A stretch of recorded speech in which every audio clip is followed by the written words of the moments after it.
नेहा शीशे के सामने बैठकर बाल बना रही होती है। नेहा, मुझे कंघा देना।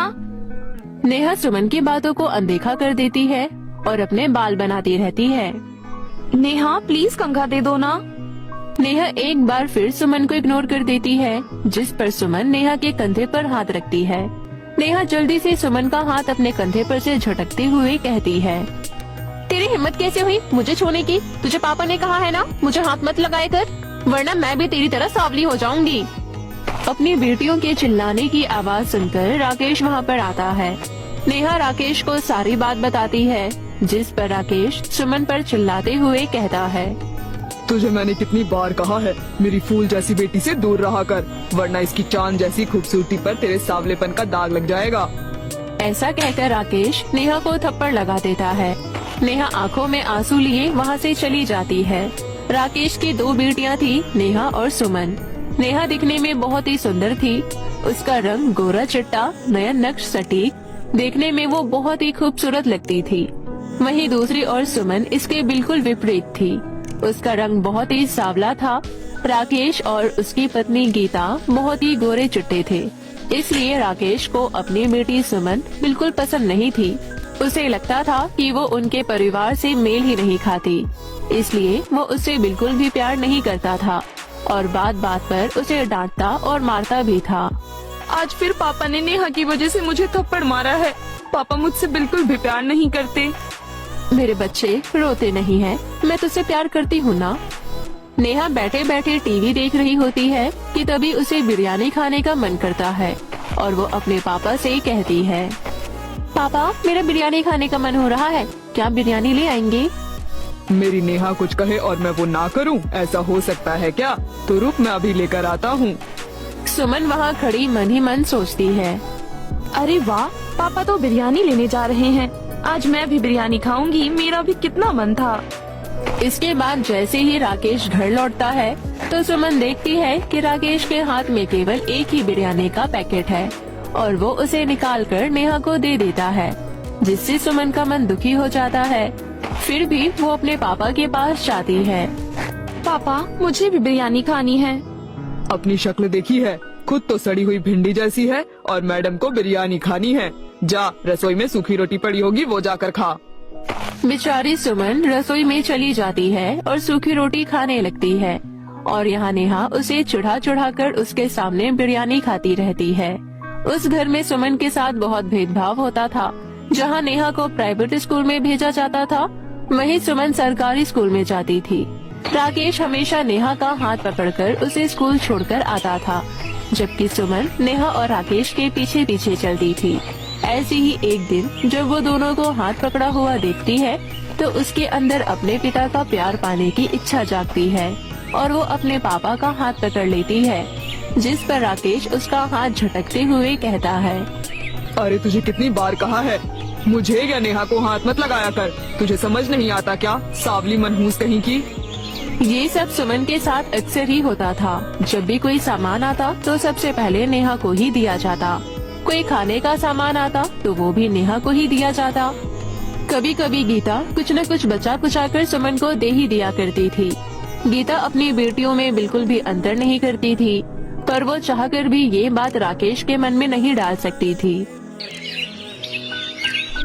एक दिन राकेश की माँ यानी नेहा और सुमन की दादी रमा उनके घर पर आती है। रमा सफर से थककर सोफे पर बैठी होती है। नेहा भी वहीं खड़ी होती है, पर वो कुछ नहीं करती। लेकिन सुमन जल्दी से भागकर अपनी दादी के लिए पानी लेकर आती है। बात है, मेरी पोती नेहा तो आज और भी ज्यादा सुंदर लग रही है। बचपन में तो ये सुंदर लगती थी, लेकिन लगता है बड़े होने के साथ साथ इसकी खूबसूरती भी बढ़ती ही जा रही है। देख मेरी बेटी, मैं तेरे लिए गांव की सबसे टेस्टी चॉकलेट लाई हूँ। थैंक यू सो मच दादी, ये चॉकलेट तो बहुत बड़ी है। दादी, मेरे लिए चॉकलेट नहीं लाई हो क्या? अरे तेरे चेहरे का तो रंग ही चॉकलेट जैसा है, तो क्या चॉकलेट खाएगी? जा जाकर अपनी माँ की रसोई में मदद करा। ये सब देखकर नेहा हंसने लगती है। दिन ऐसे ही बीत रहे होते हैं। पहले तो केवल घर में राकेश ही नेहा और सुमन में भेदभाव करता था, पर अब उसकी दादी यानी रमा भी दोनों बच्चों में भेदभाव करने लगती है। नेहा को अत्यधिक प्रेम और सुमन को अत्याचार मिलने लगता है। एक दिन राकेश अपनी माँ और दोनों बेटियों को लेकर कहीं जा रहा होता है कि तभी रास्ते में एक ट्रक से उनकी गाड़ी का एक्सीडेंट हो जाता है।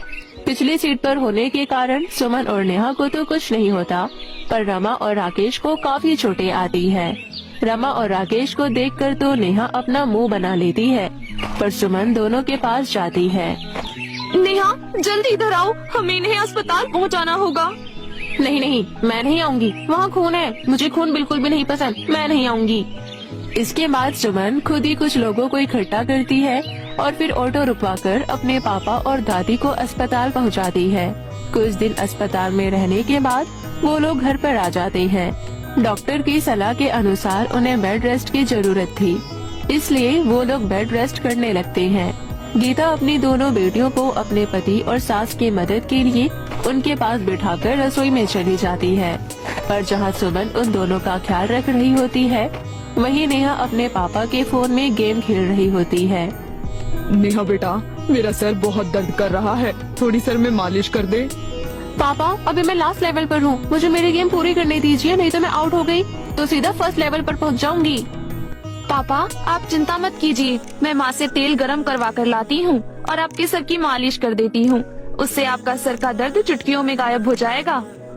इसके बाद सुमन हल्के गुनगुने तेल से अपने पिता के सर में अच्छे से मालिश करती है, जिससे राकेश का सर दर्द पूरे तरीके से गायब हो जाता है।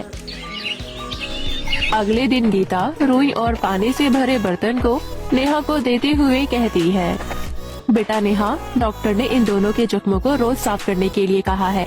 तुम इस पानी और रुई की मदद से इनके जख्म साफ कर दो, जब तक मैं इन दोनों के लिए खिचड़ी बना देती हूँ। माँ, जख्म तो दिखने में बहुत ही गंदे होते हैं। नहीं, मैं नहीं कर सकती ये। कोई नहीं माँ, आप ये पानी और रुई यहीं रख दो, मैं दादी और पापा के जख्म साफ कर दूंगी और उन पर फिर दवा भी लगा दूंगी, इससे दोनों को आराम मिलेगा। इसके बाद सुमन राकेश और रमा दोनों के घाव साफ करके उन पर दवा लगा देती है।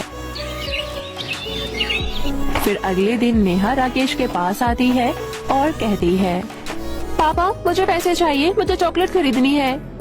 बेटा, मैं इतने दिन से बेड पर हूँ, काम पर नहीं जा रहा हूँ, ऊपर से दवाइयों का खर्चा भी हो रहा है, ऐसे समय में मैं तुझे पैसे कहाँ से दूँ? क्या पापा, आप भी कैसे पापा हो, मुझे एक चॉकलेट तक नहीं दिला सकते, मुझे पैसे चाहिए बस। नेहा पैसे लेकर ही मानती है। सुमन भी वहीं खड़ी होती है। सुमन को देखकर राकेश कहता है, बेटा तुझे भी चॉकलेट चाहिए? नहीं पापा, आप दोनों जल्दी से ठीक हो जाओ, मैं बस यही चाहती हूँ। आज उस बिस्तर पर असहाय लेटे हुए राकेश और रमा दोनों को ही अपने किए पर पछतावा हो रहा था। उन्हें अब पता चल चुका था कि बाहरी सुंदरता मायने नहीं रखती, अगर कुछ मायने रखता है तो वो इंसान के अंदर की सुंदरता। फिर धीरे धीरे सुमन की सेवा से उसकी दादी और राकेश बिल्कुल ठीक हो जाते हैं और वो सुमन से उसके और नेहा के बीच भेदभाव करने के लिए माफी मांगकर उसे गले लगा लेते हैं। जिसके बाद रमा सुमन को एक बड़ी सी चॉकलेट देती है। सुमन उस चॉकलेट का आधा हिस्सा नेहा को दे देती है। मुझे माफ कर दो सुमन, मैंने तुम्हें कभी कुछ नहीं दिया, हमेशा तुम्हें चढ़ाया, तुम्हारे साथ बुरा व्यवहार किया, फिर भी तुम मुझे अपना हिस्सा दे रही हो। माफी मांगने की कोई जरूरत नहीं है मेरी बहन, मैंने तुम्हें माफ कर दिया है। बस मैं तो चाहती हूँ कि सब मुझसे प्यार करें और मुझे कुछ नहीं चाहिए। सुमन की ये इच्छा उसके अच्छे व्यवहार की वजह से पूरी हो जाती है और पूरा परिवार उसे प्यार करने लगता है और सब हंसी खुशी एक साथ रहने लगते हैं।